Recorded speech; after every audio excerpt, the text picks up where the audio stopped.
So we've talked about some of this already, but we're going to write the symbol, the level, and then the symbol for the sublevel, and then the superscript, and that's how we're going to do this. Okay, so hydrogen 1s1, helium 1s2, oxygen we said 1s2, 2s2, 2p4. Now occasionally, I shouldn't say occasionally, anytime that you go past about 20 electrons, you have some overlap. And when you do that, some of the levels fill in a different order. Well, we always want to rewrite them back in the same level. In other words, it fills at the end 4s2 and then starts filling the 3d level. But when we write them, we want to group all of the group 1, the level 1s together, all the level 2s together, all the level 3s together, all the level 4s together. Alright, so here's phosphorus. It says an element has atomic number of 15. Write the electron configuration for phosphorus. So let's go and do that. Let's go back to our iPad here. So we said phosphorus, and let's write it down here. Phosphorus has 15 electrons. Alright, so I'm going to do it first on the Aufbau chart. You need to be able to do this for the test. So here's 1, 2, 3, 4, 5, 6, 7, 8, 9, 10. Gotta get to 15. Here's 11, 12, 13, 14, 15. So now, if you look at it, the 1s, it's full, it's got 2. Then the next level, 2s, that sublevel's full, 2. The p sublevel's full, 2p6. And then the 3, 3s2, and then 3p3. Now, there's no out of order ones, so notice that I've got all the 1s here, all the 2s, all the 3s. But if you go far enough, they do get out of order. So then you would just rearrange them, and when you're all done, you move the 4s back or move the 3s in front of the 4s and so on. So that's what you're going to do. Alright, I want you to do these problems here. Do problems 8 and 9. A, B, C, and on 8, and A and B on 9. Have them done, bring them to class tomorrow, and we're going to go over them tomorrow in class. Okay. Occasionally, we have these exceptions. If it weren't bad enough that we have all this stuff, we now have exceptions we got to worry about. So some of them differ from the Aufbau because what happens is if things are half-filled sublevels are not as stable as completely filled sublevels. And if we can find ways to rearrange these so that they are more stable, it's going to do that. All right, so here's kind of my ways of saying this. Think of it this way: if I'm sharing a bed with somebody in the S room, so I'm in one of these super cheap rooms, okay, one of the low-level rooms, and there's a D room, a super, really good, a dandy-looking room, open, a bed in there. I'm going to go take that because that's just a whole lot better. I mean, the rooms are already paid for anyway, so I'm going to go up and I'm going to take that. Or if I'm sharing a bed with somebody in the S room and there's a D room there, there's a bed, and it's got one person in it, but only one person, then I'm going to go and fill that. Okay, so what they're trying to do is if we can get a way to get to full sublevels or half full sublevels, that's really an advantageous thing. Let's take a look at what we're talking about here. Okay, so let's keep going with what we've got and add in a few more electrons so that we get to some of these exceptions. So here we're going to fill this in. Now notice that if I start going here, I'm going to fill that 4s before I fill the 3d. So the 4s It's going to start to get some in here. And then I would fill the 3D kind of like this. Okay, and actually let's just go back a couple here and let's talk about this. Alright, so if I were to continue writing this out, if I would have then continued to write out what I had here, what I've got is 3p6, and then you would say, well, that's 4s2, 3d3. Now, what I'm telling you is that these are now out of order. So we would write this the other way around. We would put this 3d3 first, and then the 4s2. So you're going to fill it. You're going to do it this way first, because that shows you how to fill it. And then you're going to move things around, and that's so much simpler. I mean, just do it that way. All right, so let's go on and show you an exception here. So here we go. So here's an exception to the rule. So here's what I'm telling you. Right now, these guys, they're in that cheap room here, sharing the bed there.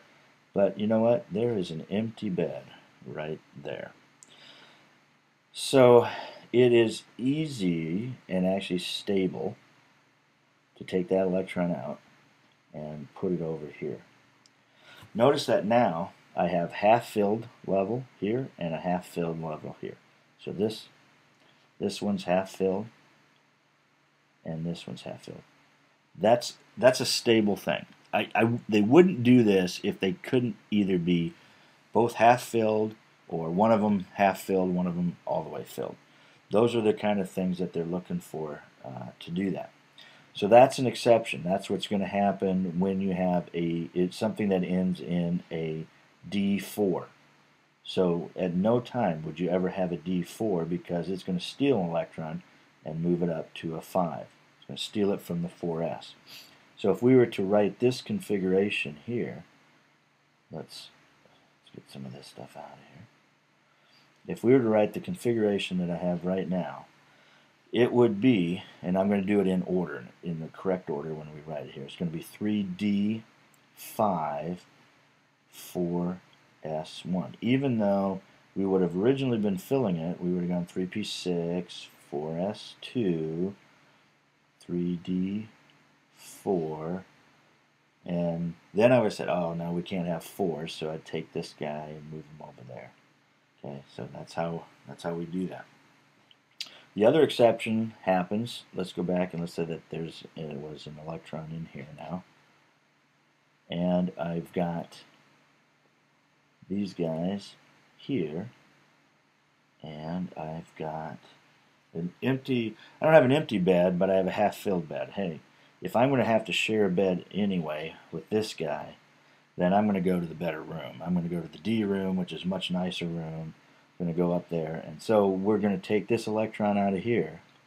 This guy's leaving right there, and he's going to go over here and be in there. So what you have, here's kind of a good way to remember this. You never have D4s and you never have D9s.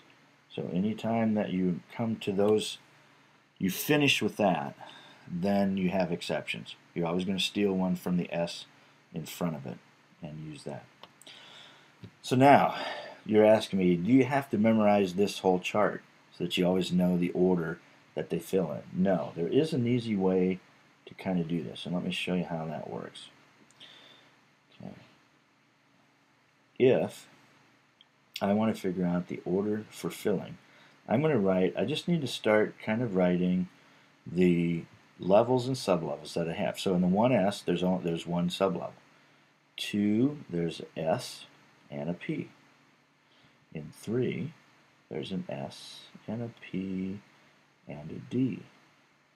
In 4, there's an S, a P, a D, an F. And let's do 5. This is, by the way, is an S. Looks like a 5. That's a 5S, 5P, 5D, 5F. Now technically there could be another sublevel here. We just haven't discovered that many electrons that would ever get filled, so we don't have it.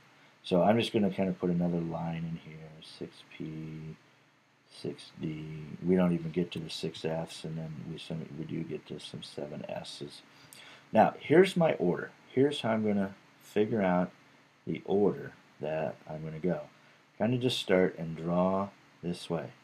So I'm going to first fill the 1S. Then, and I'm just going to keep drawing arrows from the top right to the bottom left. Then the next I'm going to fill the 2S. Then I'm going to fill the 2P and go to 3S. And then I'm going to fill the 3P and the 4S. And notice that I haven't filled the 3D yet, and that was our exception that we were just working on. So I went to 3P, 4S.